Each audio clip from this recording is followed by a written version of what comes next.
Hare Krishna, Krishna Krishna, Hare Ram, Ram Ram, Hare. Hare Krishna, Krishna Krishna, Hare Ram, Ram Ram, Hare. Hare Krishna, Krishna Krishna, Hare Ram, Ram Ram, Hare. Hare Krishna, Krishna Krishna, Hare Ram, Ram Ram, Hare. Hare Krishna, Krishna Krishna, Hare Ram, Ram Ram, Hare. Hare Krishna, Krishna Krishna, Hare Ram, Ram Ram, Hare. Hare Krishna, minhas mais humildes de reverências, todas as glórias pela Prabhupada. Então vamos agora dar início à leitura do Srimad Bhagavatam.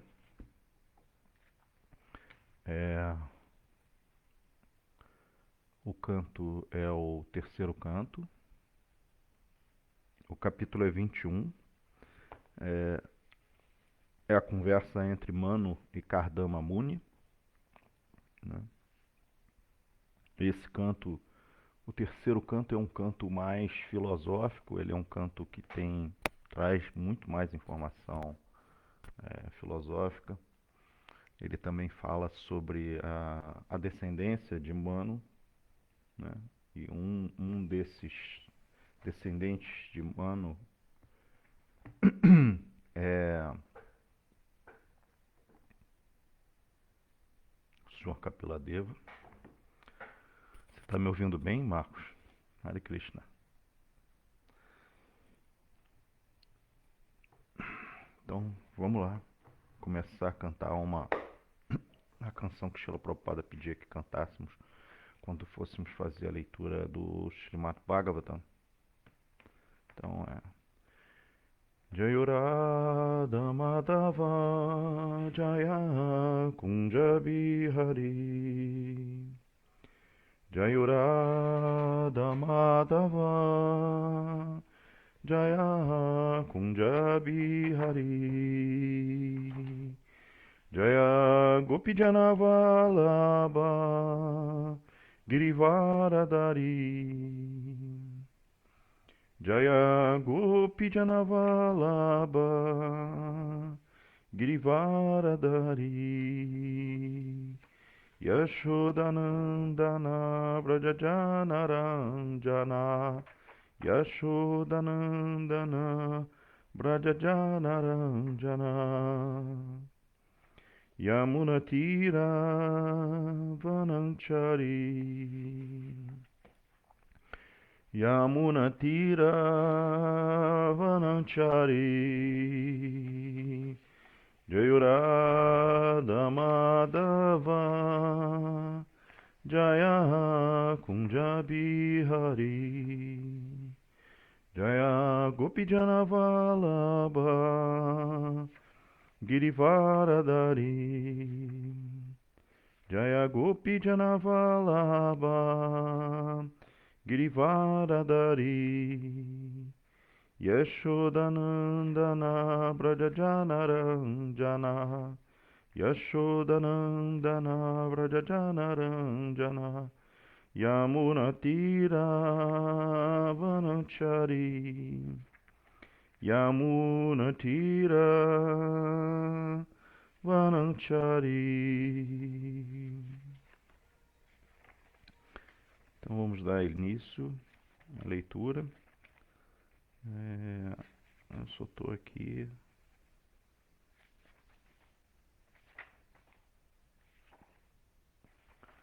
Ok.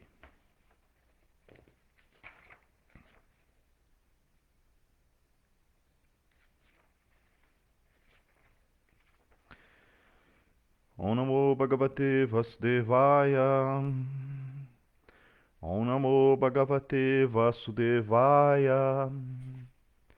Om Namo Bhagavate Vasudevaya. Jata Harshopatam Murnam Shitolabda Manorataham Girbistu Grinat Priti Swabhavatma Kritam Jalihi Jato Harshopatam Murdnam Kshito Labdam Manorataham Girbhistu Abhya Grinat Priti Swabhavatna Kritanjala Jalihi. Então, tradução palavra por palavra. Jita Rasha, naturalmente jubilante. Apatat, ele caiu. Murdna, com sua cabeça. Kshito, no solo. Labda, tendo alcançado. Mana Rata, seu desejo. Girbhi, com orações. Tu e Abhyagrinat, ele agradou. Priti Swabhava Atma, cujo coração é por natureza sempre cheio de amor. Krita Ajalihi, com mãos postas. Tradução. Quando realmente percebeu a suprema personalidade de Deus em pessoa, Kardama Muni ficou muito satisfeito por seu desejo transcendental ter sido satisfeito. Ele caiu ao solo com cabeça prostrada para oferecer reverências aos pés de lótus do Senhor, seu coração naturalmente cheio de amor por Deus, de mãos postas, ele agradou o Senhor oferecendo-lhe orações. Então vamos ler os versos anteriores para a gente poder contextualizar, né? Então, uma conversa entre Manu e Kardama Muni.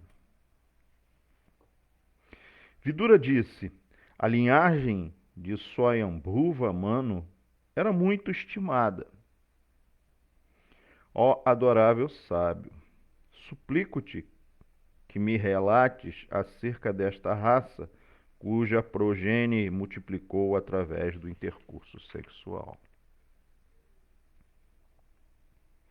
Os dois grandes filhos de Swayambhuva Manu, Priyavrata e Uttanapada, governaram um mundo constituído de 7 ilhas, exatamente de acordo com os princípios religiosos. Ó Brahmana santo, ó impecável, tu falaste que a filha dele, conhecido pelo nome de Devahuti, era esposa do sábio Kardama, o senhor das criaturas. Quantos filhos teve aquele grande yogi com a princesa que era dotada das 8 perfeições nos princípios da yoga? Ó, por favor, conta-me esta narração, pois estou muito ansioso por ouvi-la. Ó santo sábio, conta-me como os adoráveis Ruti e Daksha, o filho de Brahma, geraram filhos após obterem como esposas as 2 outras filhas de Swayambhuva Manu. Então aqui já está explicando que esse grande yogi chamado Kardama Muni, né, ele foi casado, ele se casou com uma filha de Swayambhuva Manu, que é Devahuti. E com ela tiveram um filho, especialmente um filho, que é a própria Suprema Personalidade de Deus. É uma encarnação de Krishna, chamado Kapiladeva, né? As outras 2 filhas de Swayambhuva Manu casaram com filhos do Senhor Brahma, né? que é Ruti e Daksha. Esse Daksha, Daksha, em sânscrito significa alguém muito habilidoso, né? Uma pessoa assim muito habilidosa. Então esse Daksha ele era muito habilidoso em fazer cerimônias, yagas, né? E em duas ocasiões ele se envolve com situações bastante constrangedoras. Uma delas envolve o Sr. Shiva, né? Não vou adiantar aqui porque senão é dar spoiler, né? Mas ele acaba, Daksha, apesar de ser muito filho de Brahma e ser muito hábil em yagas, ele desprezava o Sr. Shiva, né? Por causa da aparência do Sr. Shiva, né? Coberto de cinzas e etc. Mas ele teve que, porque foi feito um pedido pelo próprio Sr. Brahma, ele teve que casar a filha dele, né, com o Sr. Shiva, né?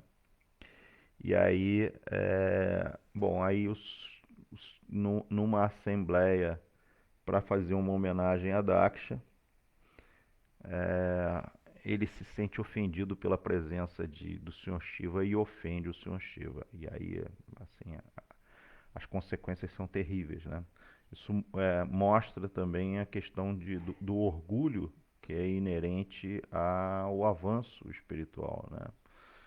Então, Srila Vishvanatha Chakravarti, ele num livro chamado Madhurya Kadambini, né, ele alerta que, assim, temos várias fases do processo da consciência de Krishna, né, de Bhakti Yoga.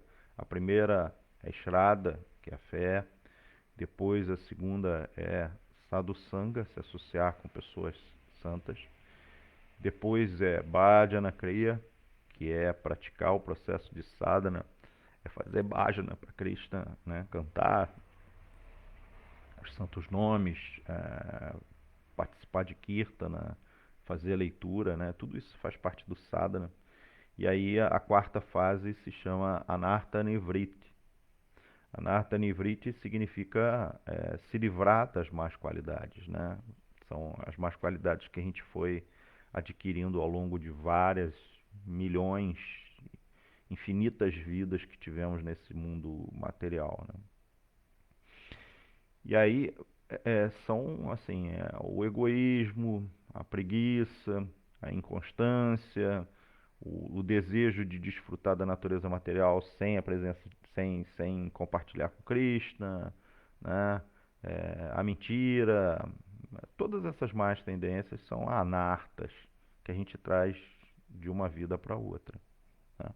Então o processo de Bhakti ele vai nos livrando desses anartas, né? Ah, mas Vishvanatha Chakravarti fala que esses anartas, eles são facilmente removidos, né? Facilmente, né? Para ele, que é Srila Vishvanatha Chakravarti, que é uma rajana, né? Mas ele fala que existem outros anartas que são mais difíceis de serem removidos. E aí ele explica que a prática de Bhakti ela acaba por si só estimulando outros anartas, né? E que a gente tem que tomar cuidado para não desenvolver esses anartas durante o processo de Bhakti. Que é o quê? A pessoa, conforme vai praticando o processo de Bhakti, ela vai se purificando e aí ela começa a desenvolver inteligência espiritual, né? Então ela começa a dar boas aulas, ela começa a ser constante, mais constante no seu serviço devocional, ela começa a ter uma aura mais espiritualizada e aí ela começa a atrair as outras pessoas, né? O problema é que muitas vezes o devoto não está atento a isso e aí ele desenvolve os anartas. Ele atribui a si mesmo e ao seu próprio esforço todas essas qualidades, quando na verdade todas essas qualidades elas acabam vindo em consequência da prática de Bhakti e da misericórdia de Krishna. E aí quando ele começa a considerar que ele realmente, eu sou mais inteligente, eu estou mais inteligente, eu tenho muitos seguidores, aí começa a vir o orgulho, o falso prestígio, aí a alimentação do falso ego, e isso aí é um problema. Então, isso é um problema não somente para o praticante de Bhakti, mas também para outros praticantes de outras linhas, como Jnana e Karma, né? No caso de Daksha é exatamente isso, né? Daksha, ele era avançado, mas ele era muito orgulhoso, ele se achava muito bom, ele se achava, né? Esse é um problema também da pessoa que busca se situar em Sattva Guna. A pessoa que quando ela está em Sattva Guna, né, ela começa a se achar muito mais inteligente do que os outros, muito mais atrativa do que os outros, ela começa a desenvolver todos esses sentimentos e aí cai, né? E é o que aconteceu com Daksha. Bom, mas vamos voltar aqui. Ó santo, conta-me como os adoráveis Ruti e Daksha, o filho de Brahma, geraram filhos após obterem como esposas duas outras filhas de Swayambhuva Mano, né? São as duas filhas assim, né? Akuti e Pachuti.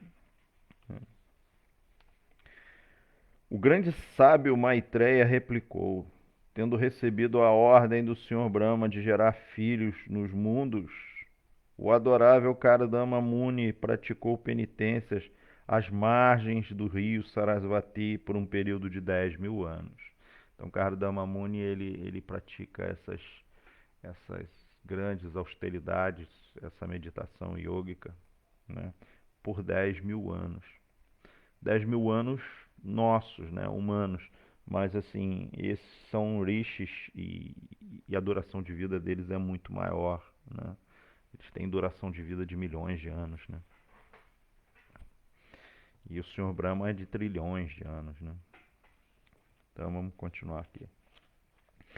Durante esse período de penitência, o sábio Kardama Muni, mediante adoração através do serviço devocional em transe, satisfez a personalidade de Deus. Então ele estava praticando o processo de Bhakti. Através do quê? De adoração. Ele estava fazendo a meditação Archana, né? Adorando a deidade. Só que como é que ele fazia essa adoração, né? Manasa Puja, né? Na mente, dentro da cabeça. Então, dentro da mente dele havia uma deidade do próprio Senhor Vishnu e ele ia fazendo essa adoração da deidade. E com isso vai despertando no coração o sentimento de amor espontâneo por Krishna aos poucos, né? Essa é uma prática muito difícil de fazer, Manasa Puja. Essa é para pessoas muito avançadas, né? Para pessoas muito avançadas. Para nós, o ideal é termos, né, ou irmos até o templo, que é perfeito, até o templo, né, os devotos que são do Rio de Janeiro, ir até o templo do Rio de Janeiro para adorar a deidade de Jagannatha Baladeva Subhadra Sisi Gauranitai, né? Os devotos que receberam a segunda iniciação podem ser treinados para fazer a adoração da deidade. A adoração da deidade é um ponto essencial para a prática de Bhakti. Além do cantar dos santos nomes do Senhor, né, o devoto ele tem sim que fazer a adoração da deidade, tem que fazer a arati todos os dias. Por quê? Porque o processo de adorar a deidade é o que vai fazer com que você tenha o foco de desenvolver uma relação com Krishna. Não é à toa que Rupa Goswami, no seu Bhakti Rasamrita Sindhu, né, ele destaca cinco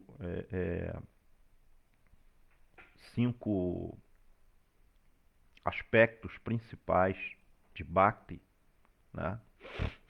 Que é ter um mestre espiritual, enfim, morar em lugares santos. E um deles, né, é a prática de Archana, que é a prática de adoração da deidade. Dos 5, Rupa Goswami coloca Archana como uma das 5 principais práticas.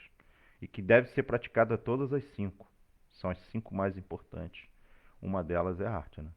E das 64 angas de Bhakti que Rupa Goswami ele destaca no Bhakti Rasamrita Sindhu, 39 estão diretamente ligadas à adoração da deidade. Então a adoração da deidade, né, ela não deve ser negligenciada pelos devotos. Os devotos têm que adorar a deidade. Esse é o ponto principal. Eles precisam adorar a deidade. Faz parte do processo, né? Faz parte do processo. É o pacote completo. Não é à toa que Srila Prabhupada instalou deidades no Ocidente pelo mundo inteiro. Se não fosse para ter adoração de deidade, Srila Prabhupada não teria instalado essas deidades, né? E Srila Prabhupada estimulava seus discípulos a adorarem essas deidades, né? Então, continuando aqui no verso 7, durante esse período de penitência, o sábio Kardama, mediante a adoração através do serviço devocional em transe, satisfez a personalidade de Deus, que é o pronto outorgador de todas as bênçãos para aqueles que recorrem à sua proteção. Verso 8. Então, na Satya Yuga, a suprema personalidade de Deus, de olhos de lótus, estando satisfeito, mostrou-se a este Kardama Muni, manifestando sua forma transcendentais, que só podem ser compreendidas através dos Vedas. Provavelmente aqui, assim, esses 5 itens foram ensinados diretamente pelo Sr. Chaitanya Mahaprabhu. Exatamente, todas essas 64 angas de Bhakti, todos esses aspectos, eles foram transmitidos por Sri Chaitanya Mahaprabhu para Rupa Goswami, para que Rupa Goswami escrevesse esse seu tratado teológico, né? Então, o Prabhu Paravyoma está destacando aqui nos comentários que estes 5 itens foram ensinados diretamente pelo Senhor Chaitanya. E é exatamente isso, né? Se Chaitanya Mahaprabhu, quando ele tem o diálogo com Rupa Goswami, ele vai dar essas instruções e ele destaca esses 5 pontos, e por isso que Rupa Goswami ele dá importância a esses 5 pontos principais, né? E um deles é a adoração da deidade. Então, adorar a deidade é um ponto crucial. Aí um devoto pode falar assim: ah, mas eu vou lá no templo, vejo a deidade e tudo. Tudo bem. Se você vai ao templo regularmente, ter o darshana com a deidade todos os dias, aí sim, você está praticando o processo. Mas ainda assim, é necessário que você faça adoração à deidade. Porque uma coisa é você ter o darshana da deidade, que é muito importante, né? A outra coisa é você prestar serviço direto à deidade, porque quando você presta serviço direto à deidade, você desenvolve o relacionamento com a deidade. E Bhakti Yoga não é outra coisa senão a ciência do relacionamento. É a ciência do relacionamento com Krishna. E um dos instrumentos que se utiliza para isso é a adoração à deidade, né? É cantar os santos nomes, né? Aceitar um mestre espiritual, enfim, é você se absorver daquilo, de toda a atmosfera que Bhakti proporciona. Então, adorar a deidade é muito importante. E é importante individualmente. Não é só que, eu ajudo a manter o templo. Não, você tem que adorar a deidade. Todos os Goswamis de Vrindavana, eles tinham deidades pessoais. E eles adoraram suas deidades pessoais até o fim da sua vida, né? Todos eles adoravam deidades pessoais, né? Haridas Thakur e Chaitanya Mahaprabhu, eles não tinham deidades pessoais, né? Pelo menos não fisicamente, mas eles tinham deidades internas. Então eles meditavam nessas deidades através da prática de Manasa Puja, né? No verso 9, Kardama Muni viu a suprema personalidade de Deus, que está livre da contaminação material, sob sua forma eterna, refulgente como o sol, usando uma guirlanda de lótus brancos e lírios d'água. O Senhor estava vestida com pura seda amarela, e seu rosto de lótus estava emoldurado com lisos e escuros cachos de cabelo ondulado. Verso 10. Adornado com uma coroa e com brincos, ele portava seus característicos búzio, disco e massa em 3 das suas mãos, mais um lírio branco na 4ª. Ele olhava em volta num estado de espírito alegre e sorridente, cuja visão cativa os corações de todos os devotos. Então o Senhor aparece para Kardama Muni e assim, é lindo isso aqui, né? Ele olhava em volta num estado de espírito alegre e sorridente, para mostrar para Kardama Muni que ele estava satisfeito. Ele estava satisfeito, né, com o puja que Kardama Muni estava fazendo, né? É muito bonito isso, né? Marcos Branquinho, tive a feliz oportunidade de servir Gauranitai como pujari. Muito bom, muito bom. Verso 11. Com uma faixa dourada sobre seu peito, a famosa gema Kaustubha pendurada em seu pescoço, ele permanecia no ar com seus pés de lótus colocados sobre os ombros de Garuda. O carro do gás está aí. O homem do gás está tentando vender alguma coisa, né? E ele acha que fazendo esse barulho todo ele vai conseguir vender alguma coisa. E aí, finalmente, o verso 12. Quando realmente percebeu a suprema personalidade de Deus em pessoa, Kardama Muni ficou muito satisfeito por seu desejo transcendental ter sido satisfeito. Ele caiu ao solo com a cabeça prostrada para oferecer reverências aos pés de lótus do Senhor. Seu coração naturalmente cheio de amor por Deus, de mãos postas, ele agradou o Senhor oferecendo-lhe orações. Então vamos ler agora o significado de Srila Prabhupada. A percepção da forma pessoal do Senhor é a fase perfectiva mais elevada do yoga, né? Então você conseguir perceber Deus ali presente na sua frente, segundo Srila Prabhupada no seu comentário, é a fase de maior perfeição de ligação com Krishna, né? Yoga aqui no sentido de ligação, né? Então é assim, é a fase mais avançada. Mas enquanto a gente não faz isso, a gente precisa ter a referência, a gente precisa ver a deidade, né? A gente precisa estar com a deidade, né? Por quê? Porque a deidade ela não é diferente de Krishna, ela não é diferente do próprio Senhor Supremo, né? Então, no 6º capítulo da Bhagavad Gita, onde se descreve a prática da yoga, chama-se essa percepção da forma pessoal do Senhor de a perfeição do yoga.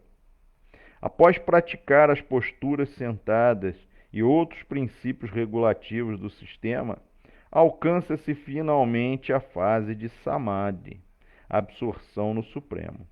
Na fase de Samadhi pode-se ver a suprema personalidade de Deus sob sua forma parcial como Paramatma, ou seja, como ele é. Nas escrituras autorizadas de yoga, tais como o Patanjali Sutras, Descreve-se que Samadhi é um prazer transcendental. Samadhi é quando o corpo do praticante ele está aqui nesse mundo material, mas a sua consciência ela é transportada para o mundo espiritual. Ou ele permanece aqui e o mundo espiritual se manifesta diante dele, ali no lugar onde ele está, né? No caso, a visão do próprio Senhor Supremo, né? Os Goswamis de Vrindavana, quando eles escreveram os seus livros, né, e os associados de Sri Chaitanya Mahaprabhu, né, quando eles escrevem os seus livros, aquilo ali não são romances que eles criaram da cabeça deles, né? Por exemplo, o Brihad Bhagavatamrita ou o Ananda Vrindavana Champu de Kavi Karnapura, ou o Govinda Lilamrita de Krishnadas Kaviraja. Ali não são, eles não pegaram assim e escreveram romances que são da cabeça deles, assim, são liberdades poéticas que eles tiveram ou criações artísticas que eles tiveram para poder introduzir conceitos de Bhakti. Não, não.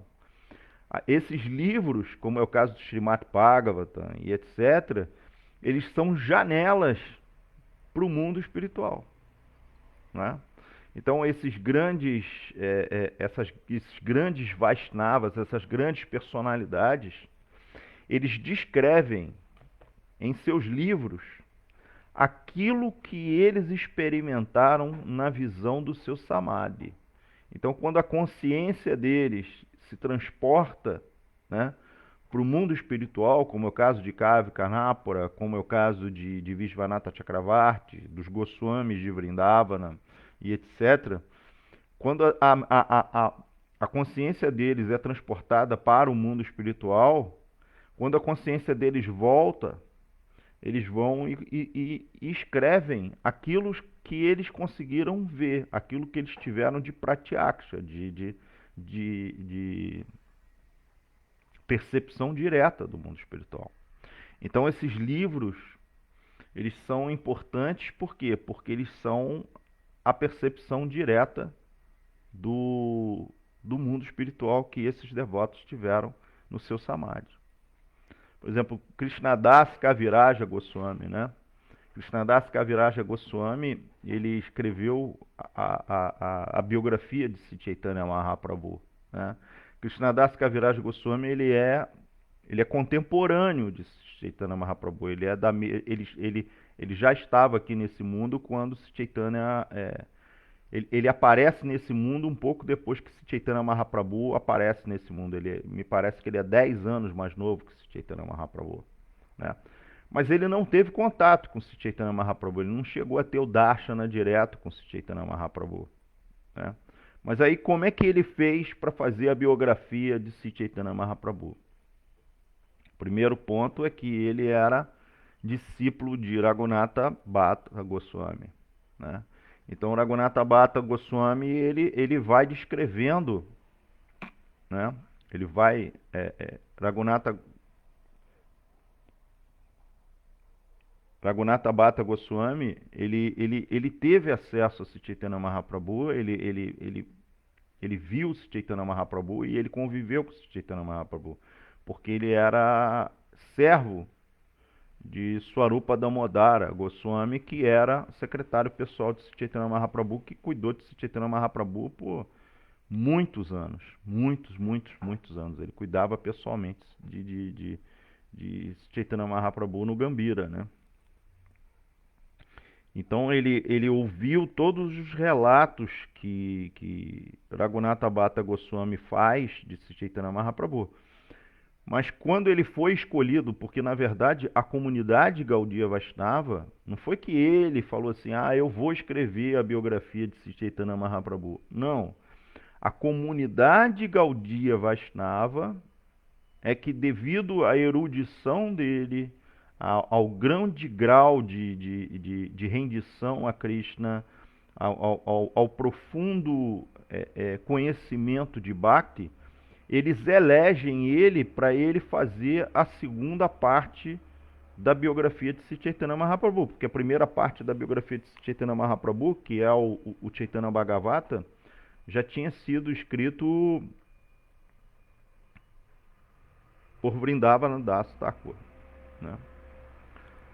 E aí a segunda parte é Krishnadas Kaviraja Goswami. Ele foi escolhido, ele já estava com 90 anos de idade.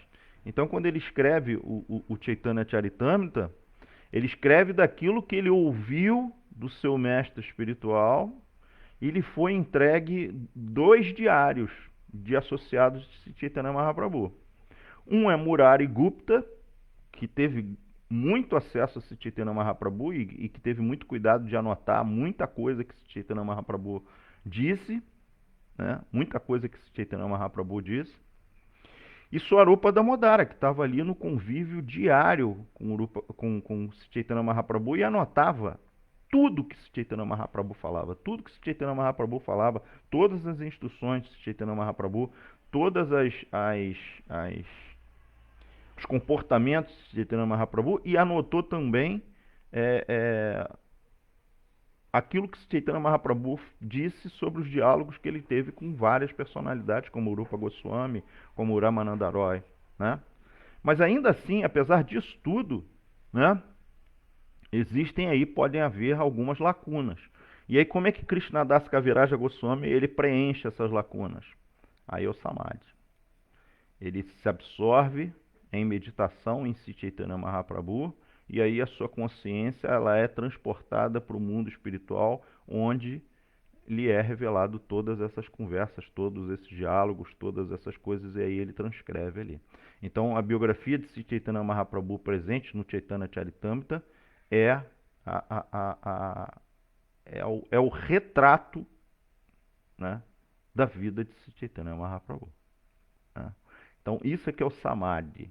Esse é que é o ponto, a grande diferença de uma pessoa como nós escrevermos uns livros. Eu vou escrever uma história aqui, né? Vou fazer um romance descrevendo alguns personagens e vou aproveitar esses personagens para poder descrever algumas lições, alguns conceitos de Bhakti. Isso aí é fantástico, né?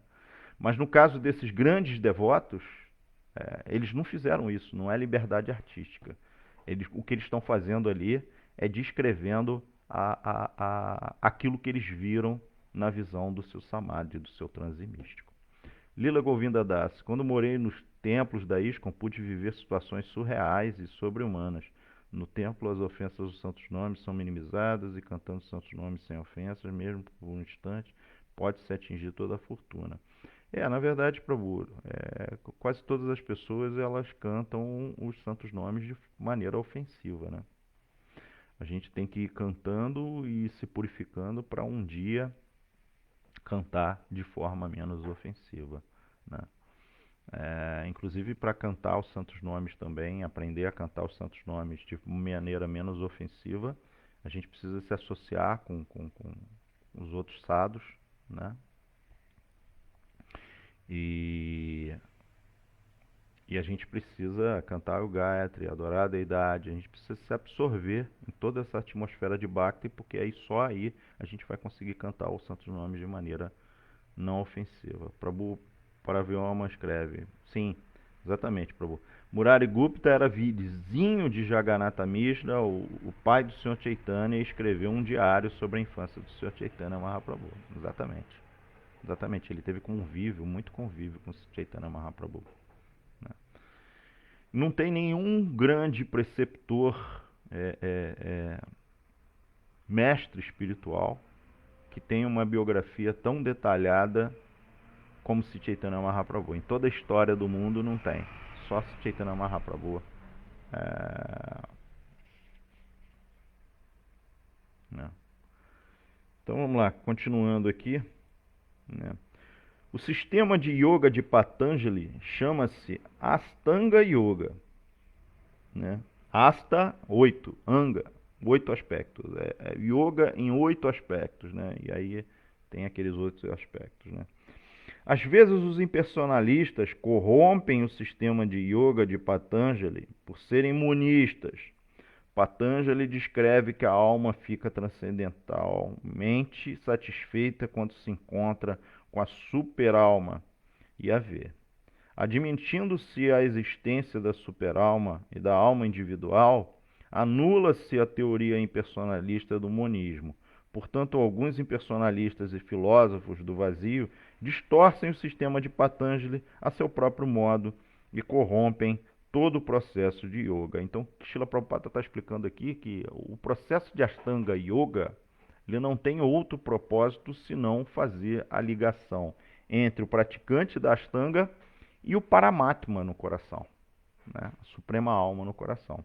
Mas os impersonalistas, como eles negam a existência da superalma, né, do Paramatma, eles corrompem e distorcem isso. Então, a gente vai observar dois tipos de praticante de yoga. Um primeiro é o impersonalista e o segundo é o personalista. A grande diferença dos dois praticantes, né? Sim, foram escritas 8 biografias sobre Sri Chaitanya Mahaprabhu, mas autorizadas são só 3, né? As que são consideradas como autorizadas e são reconhecidas são 3, né? É o Chaitanya Mangala, o Chaitanya Bhagavata e o Chaitanya Charitamrita. As outras biografias, muito embora elas tragam alguns fatos, alguns relatos que são interessantes, né? Mas existem algumas coisas, em algumas dessas biografias existem fatos que entram em contradição com essas 3 primeiras que são autorizadas, e existem outros fatos que não são verificáveis e nem foram confirmadas pelos associados de Chaitanya Mahaprabhu ou seus seguidores, né? Por isso que a gente se atém à leitura principalmente dessas duas, que é o Chaitanya Bhagavata e o Chaitanya Charitamrita, e tem o Chaitanya Mangala. Na verdade, existem 2 Chaitanyas Mangalas, mas agora eu não vou lembrar o nome dos 2 autores. Tem um Chaitanya Mangala que é autorizada, ou seja, que é fidedigna, e a outra que não é considerada fidedigna, né? Então, assim, são livros que a gente pode até ler, mas a gente deve se ater a essas que foram autorizadas pelos acharyas da nossa associação discipular, né? É igual, por exemplo, sobre Jesus, né? Foram escritos muitos livros sobre Jesus, né? Mas a Igreja Católica ela só aceita como autorizada, como fidedigno, aqueles relatos que estão presentes na Bíblia, né? Os outros são chamados de apócrifos, né? Que foram escritos muito tempo depois ou por pessoas que não faziam parte ali do culto a Jesus. É a mesma coisa esse Chaitanya Mahaprabhu, né? Então, continuando aqui. E aí, voltando à questão do yoga, existem 2 tipos de yogis, né? O yogi que ele medita para alcançar a suprema personalidade de Deus, né? Ele vai praticar aquele processo de Ashtanga Yoga, vai meditar naquilo tudo e vai em um determinado momento, como Kardama Muni aqui conseguiu, alcançar a consciência, a visão do Samadhi da suprema personalidade de Deus, né? O segundo tipo é o impersonalista, né?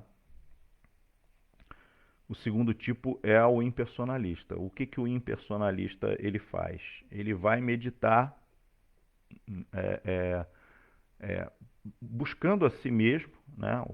Esse yoga ele vai buscar a si mesmo, ele vai fazer introspecção e aí tem um determinado momento que ele consegue acessar o Paramatma. Só que como ele está confuso, ele começa a achar, né? Ele começa a achar que ele é o Paramatma. E aí ele se confunde todo porque ele começa a achar que ele é Deus, né?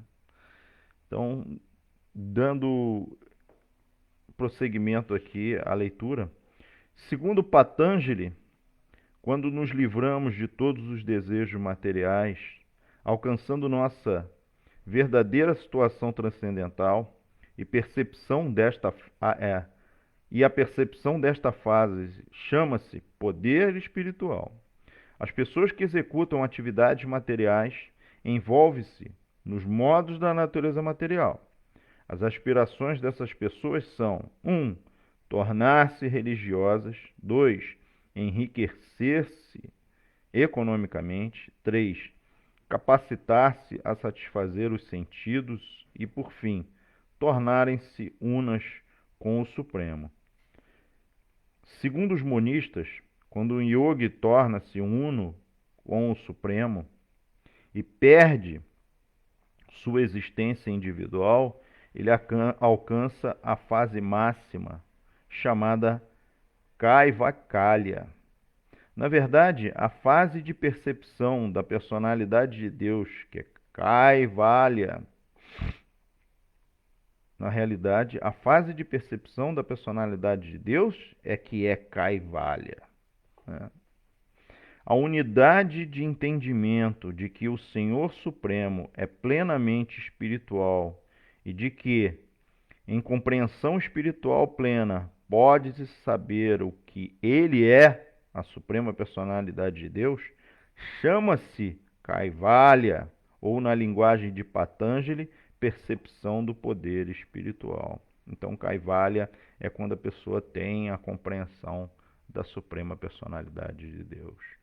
Não. Sua proposta é que, quando alguém se livra dos desejos materiais e fixa-se em compreensão espiritual do eu e do super-eu, isso se chama Chit Shakti. Em compreensão espiritual plena, há uma percepção de felicidade espiritual, a qual o Bhagavad Gita descreve como felicidade suprema e que está além dos sentidos materiais.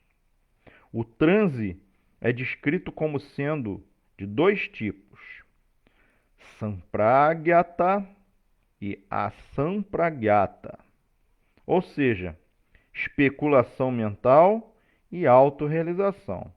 Em Samadhi ou Asampragyata, pode-se perceber com os sentidos espirituais a forma espiritual do Senhor. Esta é a meta última da compreensão espiritual. Inclusive, ontem a gente estava falando isso no Templo do Rio, né? Que para você compreender Krishna, para você compreender a verdade absoluta, para entender Krishna, não basta você ter inteligência, você ser uma pessoa muito inteligente, muito erudito. Por quê? Porque essa inteligência que nós temos, que nos permite estudar, né, ler um livro, praticar as nossas profissões, falar sobre política, etc., né, fazer contas, fazer cálculos, se absorver em astronomia, em física, em química. Essa é uma inteligência chamada inteligência material. É a inteligência que é inerente ao corpo material, né? É um dos elementos que está presente no nosso corpo material, né? Então, essa inteligência material a gente desenvolve, sem dúvida. Mas, só que essa inteligência material, ela é limitada e ela não consegue alcançar a espiritualidade. Ela não consegue alcançar, por exemplo, o que está escrito nos Vedas. Ela não consegue compreender aquilo que está nos Vedas, né? Para compreender mensagens espirituais, é necessário ter uma inteligência espiritual, chamada Buddhi. Por isso que Srila Prabhupada, lá no 10º capítulo da Bhagavad Gita, ele vai falar sobre Buddhi Yoga, né? Que é justamente Buddhi Yoga, é você praticar yoga com Buddhi, que é a inteligência espiritual, né? E essa inteligência espiritual você só desenvolve com a prática de Bhakti. Por quê? Porque inteligência espiritual ela não vem pelo seu esforço. Ela vem pela misericórdia de Krishna. Krishna é que dá essa inteligência espiritual. Krishna ele vai falar isso na Bhagavad Gita, né? Ele fala: a compreensão acerca de mim eu dou na medida da tua rendição. Então Krishna ele vai dando essa inteligência espiritual, né, para as pessoas, né, e para que as pessoas possam compreender ele. Um Gyani, ou um monista, um impersonalista, ele não tem essa inteligência espiritual. O que ele tem é uma inteligência material extremamente desenvolvida. Ele vai ler as escrituras, mas a compreensão ou a conclusão que ele vai chegar vai ser baseado numa plataforma material e não numa plataforma transcendental, numa plataforma espiritual. Então, é muito importante ter essa Buddhi Yoga, né, que é essa inteligência. Inclusive, Krishna ele fala na Bhagavad Gita, né? Eu nunca me revelo para os tolos e os menos inteligentes. Para eles, eu estou sempre encoberto pela minha energia ilusória, né? E aí Krishna ainda completa: eles não compreendem que eu sou eterno e não nascido, né? Então, por quê? Quando ele fala os menos inteligentes, né, os tolos e os menos inteligentes, ele está se referindo justamente aos impersonalistas, ele está se referindo a essa classe de pessoas, né, que são materialmente muito inteligentes, citam sânscrito, conhecem as escrituras, etc., mas não têm inteligência espiritual. São desprovidos dessa inteligência espiritual, porque essa inteligência espiritual ela só vem em consequência da prática de Bhakti, né? Esse é o ponto principal, né? Então, a prática de Bhakti é que possibilita a pessoa desenvolver essa inteligência para compreender as lições que estão presentes, por exemplo, no Srimad Bhagavatam. Já no começo do Srimad Bhagavatam, Vyasadeva ele já alerta ali para quem se destina o Srimad Bhagavatam. É somente para grandes almas espirituais, pessoas que estão praticando o processo de Bhakti, né?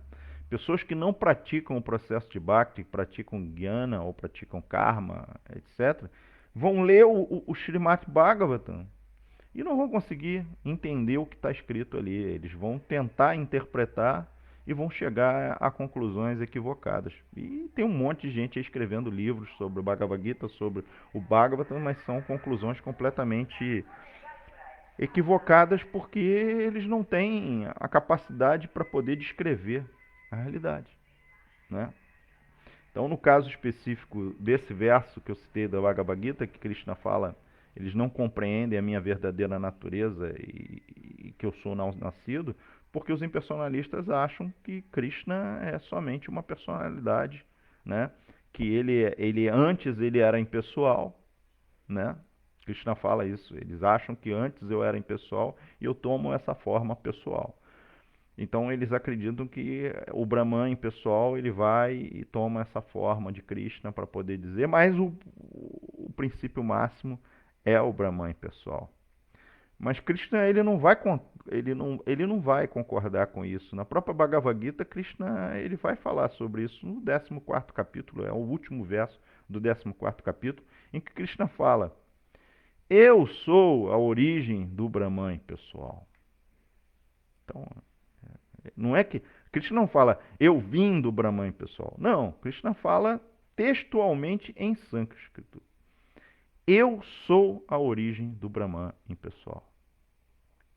Então vamos continuar aqui. Então aqui Srila Prabhupada ele destaca dois tipos, né? Sampragyata e Asampragyata. Sampragyata é você ter essa percepção baseado, esse transe baseado na tua inteligência material. E a Sampragyata é baseado em Buddhi, né? Então, assim, o transe daquele que utiliza a mente material, sem dúvida, ele vai alcançar várias coisas, mas tem uma limitação. É muito limitado, né?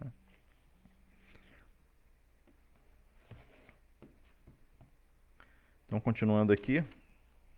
Segundo Patanjali, aquele que está fixo em constante percepção da forma suprema do Senhor alcança a fase perfectiva, como aconteceu com Kardama Muni. A não ser que se alcance essa fase de perfeição, além da perfeição das partes preliminares do sistema de yoga, não há compreensão final, né? Há 8 tipos de perfeição no sistema de Ashtanga Yoga.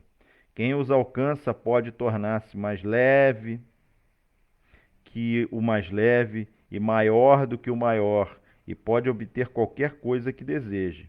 Aí são os siddhis, né? São os poderes místicos, né? Muitos yogis praticam o processo de Ashtanga Yoga não para ter samadhi, mas para poder desenvolver poderes místicos, né? E poder místico, assim, é uma coisa muito, assim, para quem conhece, é uma coisa muito básica, né? Poder místico nada mais é do que manipulação da energia material. É isso. É o poder da inteligência e da consciência da pessoa para manipular a energia material, né?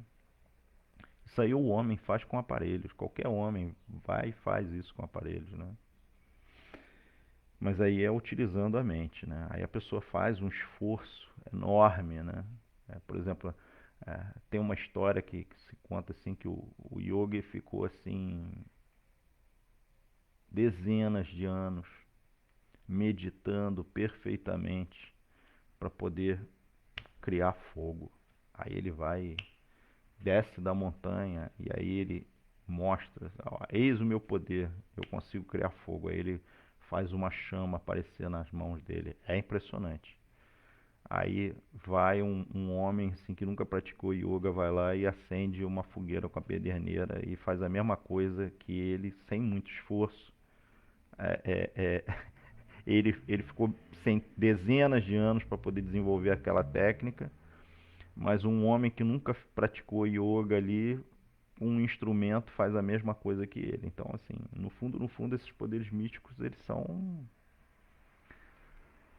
só coisas materiais, que são só impressionantes, assim, como um espetáculo, mas que não denota o avanço espiritual de ninguém. Srila Prabhupada dizia isso, assim, que essa demonstração de poderes místicos não é demonstração de avanço espiritual, né, e de autorrealização.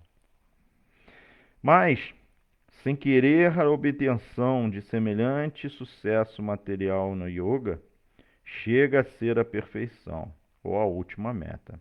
A meta última descrita aqui, Kardama Muni viu a Suprema Personalidade de Deus sob sua forma eterna. Então essa é o objetivo do yoga. É a perfeição do yoga, é você conseguir ver a forma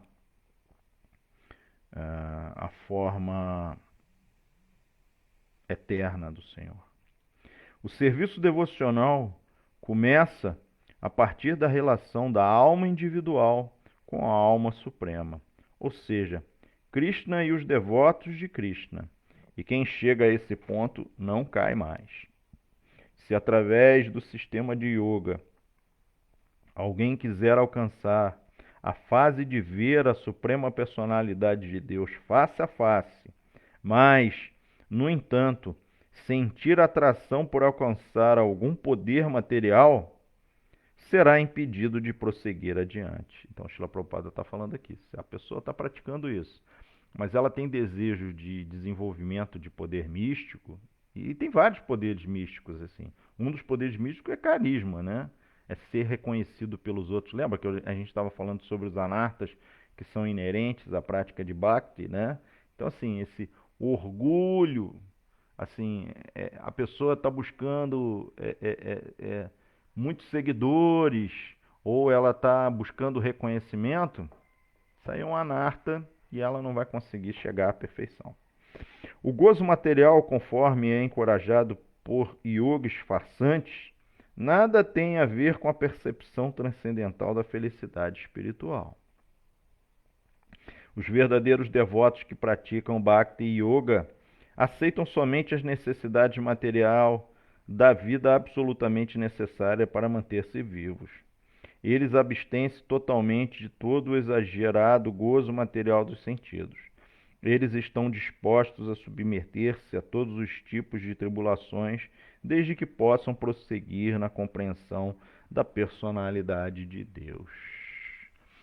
Om Gyana Timirandasya Gyananjana Chalakaya Chakshuru Meditan Janata Asmai Sri Gurave Namaha Sri Chaitanya Manobistan Staptanya Bhutale Swayana Upahakadamahyam Dadati Swapadantikam Vanderam Siguru Siutapada Kamalam Siguru Vaishnavam Chasirupan Sagrajantam Sahagana Ragunata Vitantam Sadivam Sadhuaitam Savadutam Parijana Sahitam Krishna Chaitanya Devam Sirada Krishna Padam Sahagana Lalita Sirvishakam Vitanscha Re Krishna Karuna Sindhu Dinabandhuda Gatpate Gopesha Gopika Kantarada Kantana Mostute Tapcha Kanchana Gorangira Devrinda Vaneshvari Vrishabhanu Sudevevi Pranamami Hari Priye Nama Om Vishnu Padaya Krishna Prastabhutale Srimati Bhaktivedanta Swami Nitanamene Namaste Sarasvati Devi Gauravani Prachanine Nirvishesha Shunyavadi Pachatya Deshatanine Vanchakalpa Tarobhyacha Kripasindubhya Vacha Patitanam Pavanebhyo Vaishnavebhyo Namo Namaha Jaya Sri Krishna Chaitanya Prabhu Nityananda Sri Advaita Gadadara Shivasa de Gaura Bhakta Vrinda Hare Krishna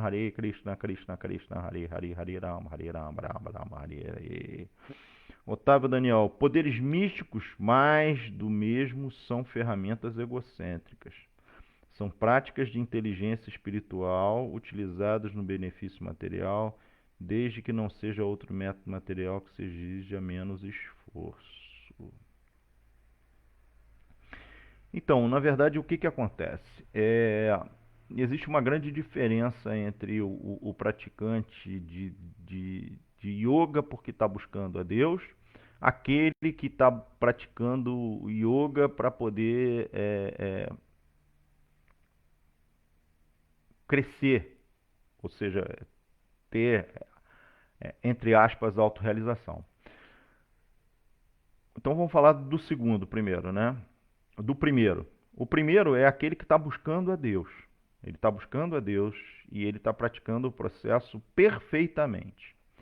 Em consequência da sua prática, esses poderes místicos eles vão aparecer. Isso aí é natural.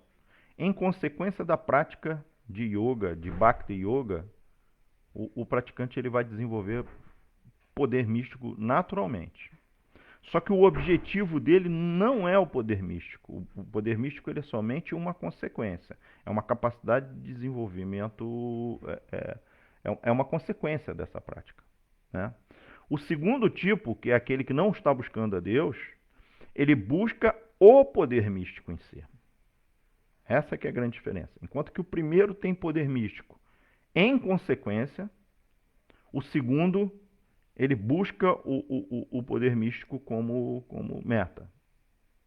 Ok? Existe uma segunda diferença também, tá? Aquele que busca a Deus, ele não faz, ele normalmente ele não faz demonstração desses poderes místicos. Ele evita bastante a demonstração desses poderes místicos. Ele não fica fazendo espetáculo. Ele não fica fazendo espetáculo, né? Sem dúvida, Srila Prabhupada ele tinha poderes místicos, mas foram muito poucas ocasiões que ele demonstrou algum desses poderes místicos, né? Por exemplo, se a gente for observar, assim, Srila Prabhupada vem para o Ocidente e consegue fazer com que muitas pessoas aceitem a sua missão, até hoje. Isso é um poder místico, é o carisma dele, é a Shakti que Srila Prabhupada estava revestido, né? Mas, por exemplo, a gente vai ver até o próprio Jesus. Jesus, assim, tem descrição de milagres ou poderes místicos que Jesus demonstrou. Mas ele evitava bastante esse tipo de coisa, esse tipo de fenômeno. E, assim, contemporaneamente, é muito comum, assim, esses yogis místicos, esses ditos mestres autorrealizados, ditos porque eles ainda não são autorrealizados, eles vêm aqui e ficam fazendo banalização de demonstração de poder místico. Aí ficam sendo adorados pelos seus discípulos como se eles fossem Deus, assim, né? Sentam em vyassasanas enormes e assim, num lugar mais alto, e aí tem uma aparência imponente e todo atrativo e tudo, e aí manifesta, faz materialização de anéis, de cordões e de ovos de ouro e de cinza e etc. Mas isso aí, quando começa muita banalização disso aí, você já pode ter certeza que é um farsante.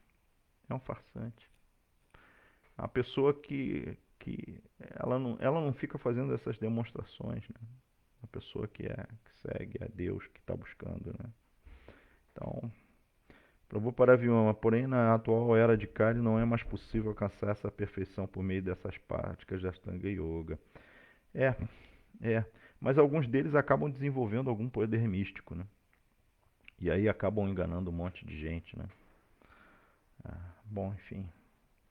É muito comum aqui no Brasil, já teve alguns, recentemente teve um aí que fez essas demonstrações de poder místico e tudo. E aí fica um monte de gente assim, ah, meu Deus, ele é especial. É, ele é especial, mas é um enganador. Então, muito obrigado por tudo. Todas as glórias, Shila Prabhupada. Hare Krishna.